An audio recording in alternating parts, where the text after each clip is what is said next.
현재는 지금 윤석열 전 검찰총장이 상당히 그 이른바 엑스파일이라는 것 때문에 어려움을 겪고 있어요. 네. 사실은 그 엑스파일을 보면은 별것도 아닌데 이게 정치판을 이렇게 쑥대밭으로 만드는 것 자체가 비정상입니다. 그런데 예. 당초 윤석열 전 검찰총장은 이 부분에 대해서 대응하지 않겠다고 했다가 이제 지금 정면 돌파 쪽으로 가고 있지 않습니까? 그렇죠. 예. 우선 그 파일이 보셨죠? 지금 가지고 오셨을 텐데. 네네. 저도 갖고 왔습니다. 뭐 개략적으로만 좀 소개를 한번 해주시죠. 이게 지금 뭐 여러 가지 본이 있다고 합니다. 네. 뭐 판본이 여러 가지가 있는데 잠깐만 이렇게 보여드리면 뭐 이런 스타일입니다. 그런데 여러 가지가 있는데 이거는 이렇게 되어 있습니다. 이렇게 예. 내용이 쫙. 예. 그런데 보니까 누구죠? 장성철 공간과 센터 소장이 갖고 있다고 공표한 거는 아닌 것 같아요. 그 사람이 본 것은 뭐 20페이지가 넘고, 그 다음에 굉장히 세분화되어 있고, 하나는 윤석열 총장 본인의 것, 하나는 윤 총장 부인 장모와 챕터가 나눠져 있다. 그것이 사실이라면, 그게 존재하는 게 사실은 이것과는 약간 다릅니다만. 이 내용을 아주 자세하게 풀어놓은 것이죠. 그렇습니다. 그러니까 이제 20페이지라고 하지 않습니까? 예. 보면, 윤석열 총장의 어떤 뭐 성장 과정, 그 다음에, 학교 다닐 때 어떻게 했고, 그다음 구수 시절에 뭘 했는가에 대한 내용, 그 다음에 부인과 관련해서 역시 성장 과정과, 그 다음에 어떻게 살아왔는지, 그리고 어떻게 살아왔는지의 과정 속에서의 몇 가지 보통 인터넷에서 굉장히 많이 돌고 있던 루머들, 뭐 그런 것들이 지금 써져 있고요. 장모와 관련해서도 각종 뭐 투자에 대한 부분, 자금 흐름과 관련된 뭐 투기와 관련된 부분, 뭐 그런 부분들, 부동산 관련돼서 어디에 의혹이 있는지 이런 겁니다. 그 다음에 들여다보면 참 재밌는 표현이 있어요. 검사 윤석열 그래갖고 윤석열이 지금까지 어떻게 검사 생활을 했는지에 대한 쭉 연표가 있는데 거기다가 가로 열고 윤서방파 이렇게 해놨습니다. 그러니까 이런 것들이 프레임 짜는 거거든요. 다분히 그러니까 왜 저 교수님도 뭐 선배님도 완전히 이 정치계에서 오랫동안 계시지만 우리가 이런 정보지를 딱 받아봤을 때 이렇게 신뢰를 주느냐 안 주느냐의 첫 번째가 표현이거든요. 네. 정제된 표현이냐. 왜냐하면 정제된 표현을 함으로써 이게 어떤 주관적인 것이 들어간 게 아니라 정보를 충실히 갖고 왔구나라고 생각을 할 수가 있는데 윤서방파라는 말이 나온 순간 이건 신뢰도가 좀 떨어지는 게 아니냐. 왜냐면 이게 공식적으로 검찰 내부에서 무슨 파가 있는 윤서방파라는 말이 존재하지 않거든요. 근데 이걸 굳이 윤서방파 뭐 하면서 이렇게 쓴 건 다분히 조직폭력배 그러니까 할 때 쓰는 표현 있잖아요. 그런 이 어감을 주기 위해서, 그러니까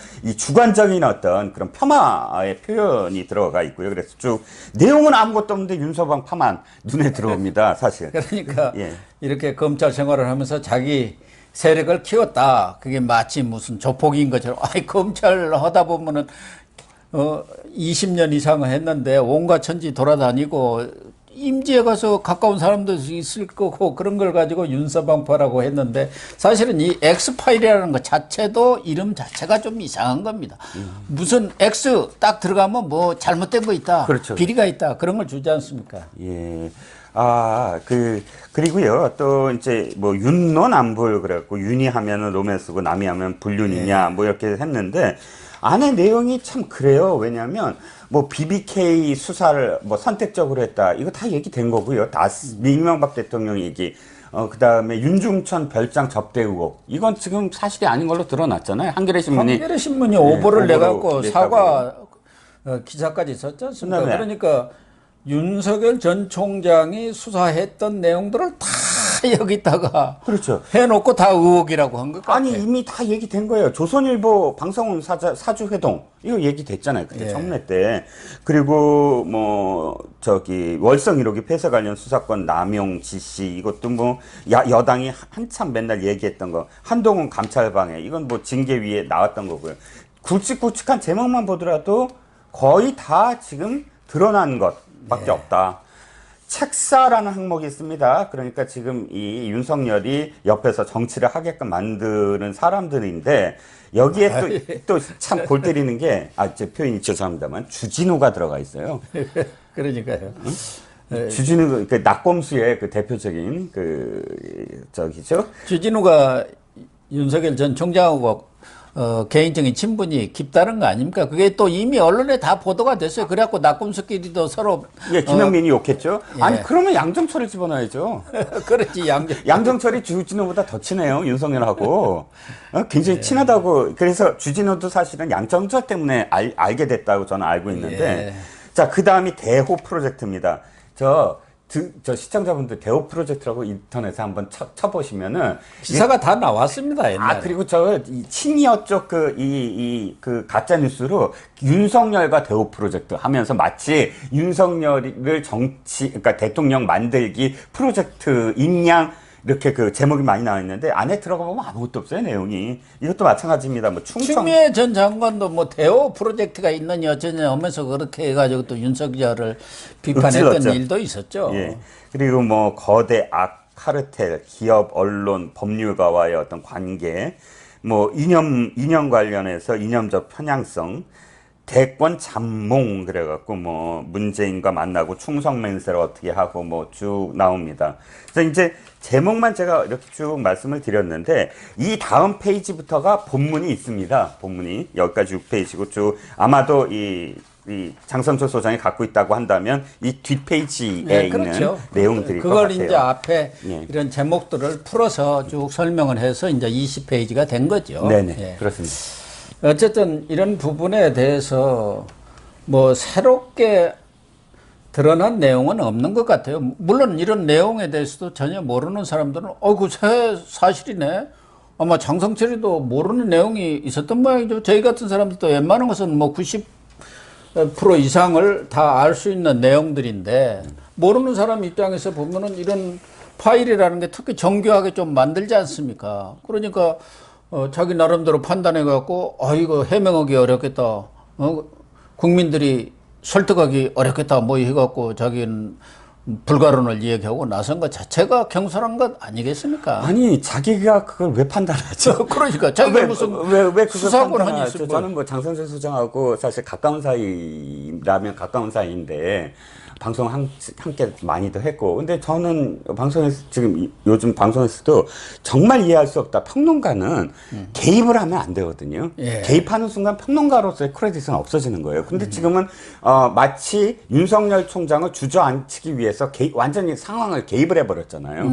그냥 제가 이해 안 가는 대목이 또 한 가지가 있어요. 이 원래 SNS에 글을 내렸지만 그 글에 의하면 이걸 걱정을 하면서 이렇게 얘기를 해요. 보나마나 이 문건을 갖고 미국에 있는 채널 썬데이 근데 그게 아마도 미국의 LA의 그 썬데이 저널을 얘기하는지 모르겠습니다만 뭐 LA의 채널 썬데이에서 먼저 터뜨리고 그 다음에 우리나라에서 김어준, 주진우, 김용민 같은 님들이 그랬어요. 님들이 이것을 확대 재생산하는 구조가 될 것이다. 이렇게 되면 못 견딜 거 아니냐. 이렇게 했어요. 그러면 그걸 우려하는 거잖아요. 그런 입장을.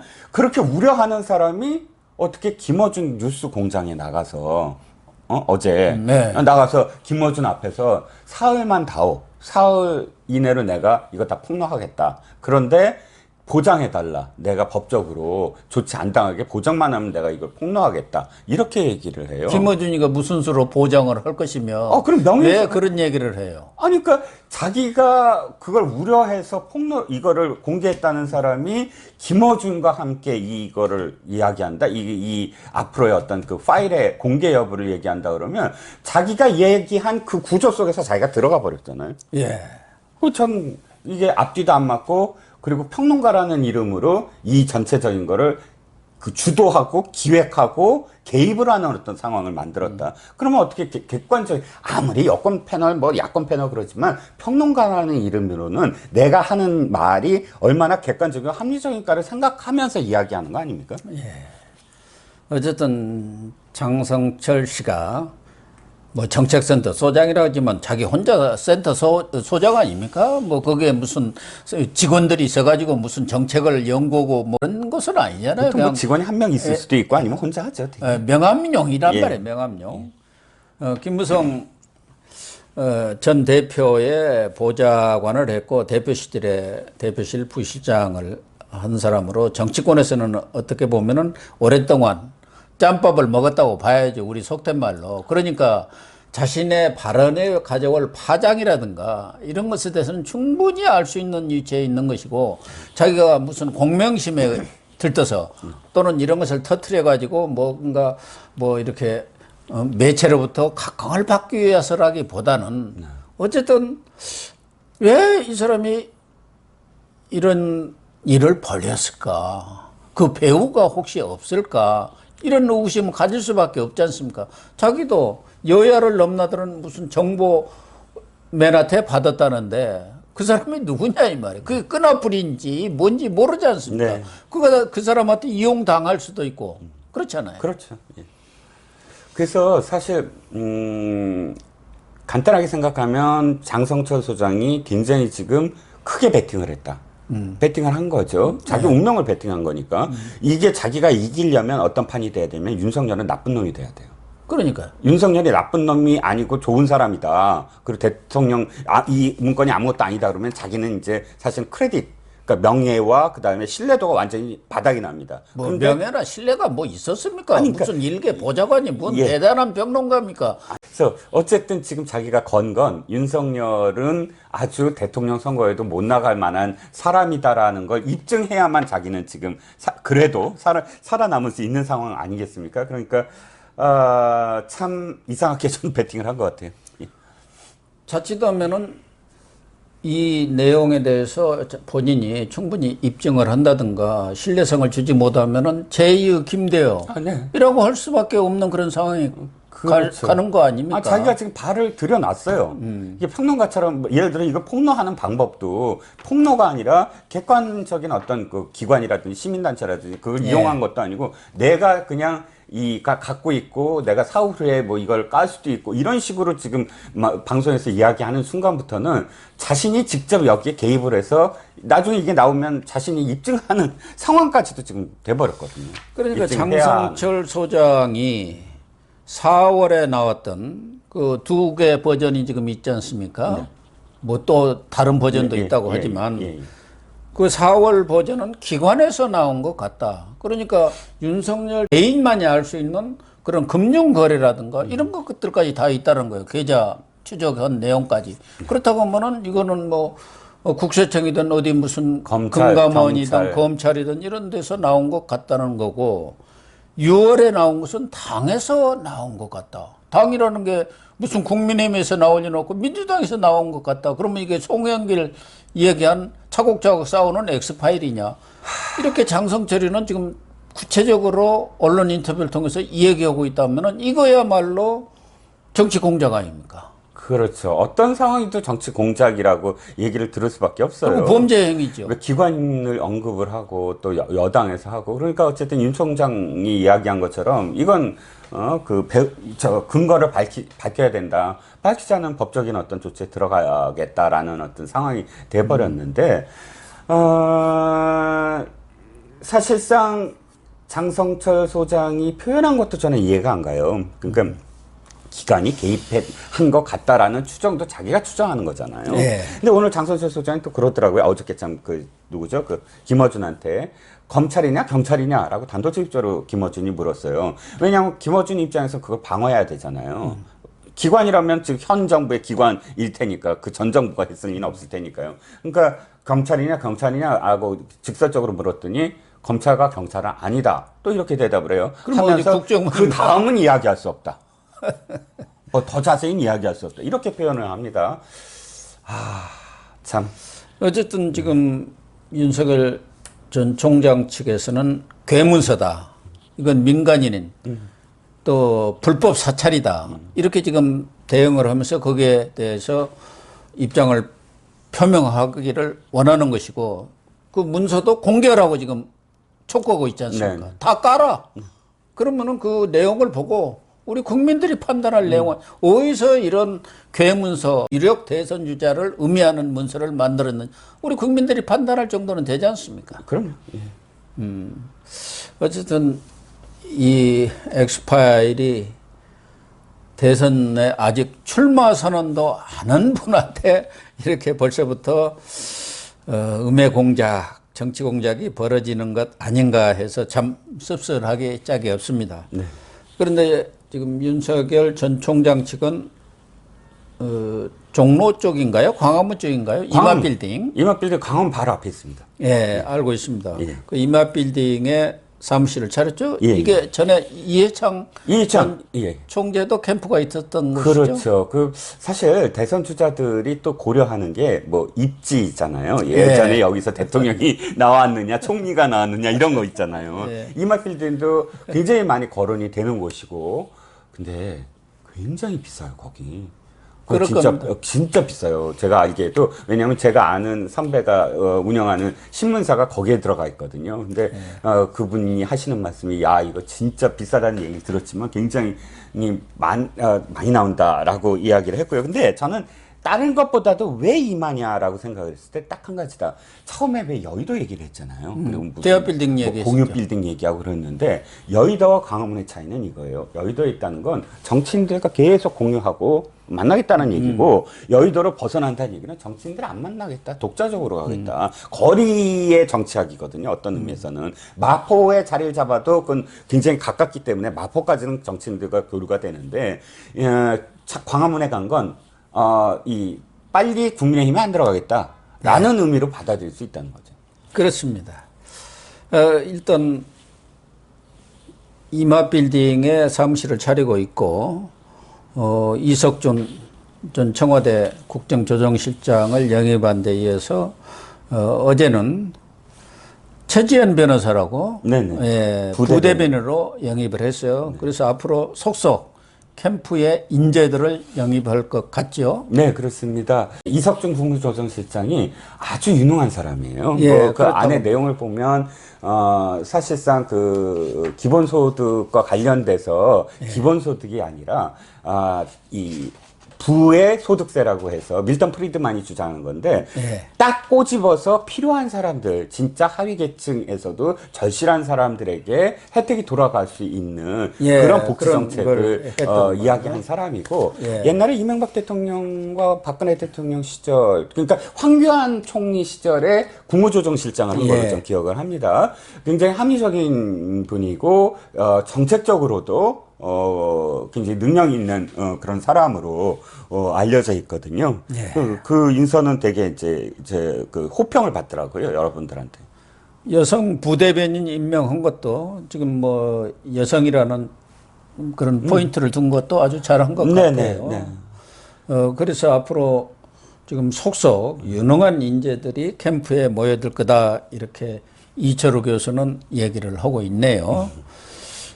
근데 당초는 27일 날 이게 출마 선언을 하려고 했는데 조금 준비 관계로 뭐 한 2, 3일 늦어진다는 얘기도 있고 아마 출마 선언을 하고 바로 5.18 광주로 간다. 광주 묘역을 참배를 한다는 그런 소문도 있고 또 함은경 씨라고 80년대 운동권을 아주 대표적인 사람이죠. 아주 3미터 유명하죠. 위원장. 예, 미문화원 방화 사건. 예, 그분이 지금 군산에서 횟집을 운영하고 있는데 얼마 전에 언론 인터뷰를 했더라고요. 네네. 그래서 문재인 정부 정책은 모두 사기다. 이렇게 하면서 본인이 자영업자로서 그런 횟집을 운영해 보니까 문재인 정부의 소득주도 성장이라든지 뭐 주 52시간 무슨 최저임금 인상 이런 것들이 전혀 현장하고는 맞지 않다.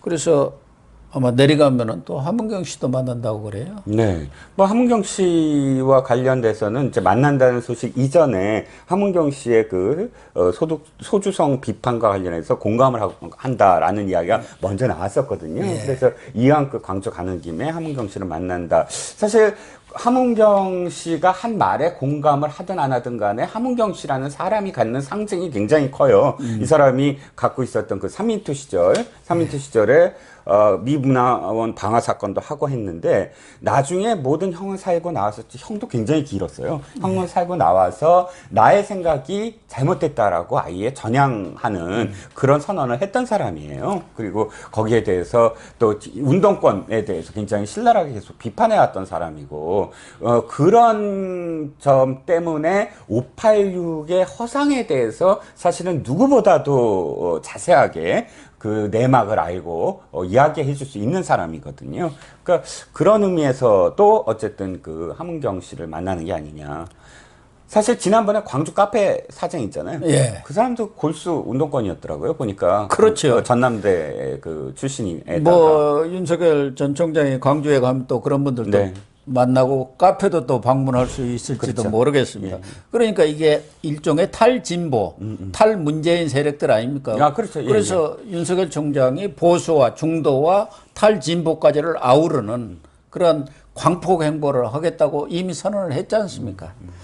탈진보는 어떤 면에서는 또 호남의 민심과도 연결이 될 것 같아요. 지금 호남 쪽에서도 지지율이 20%를 지금 넘어서고 있다는 거예요. 윤석열 전 총장에 대해서. 박근혜 대통령이 그때 10%만 넘겼으면 좋겠다고 맨날 후보 시절에 10.6인가 8인가 한번 기록했어요. 예. 그 대선 때 그렇게 그렇죠. 얻었습니다. 그래 이정현 당 대표 나중에 대표 됐지만 되게 그 칭찬 받았죠.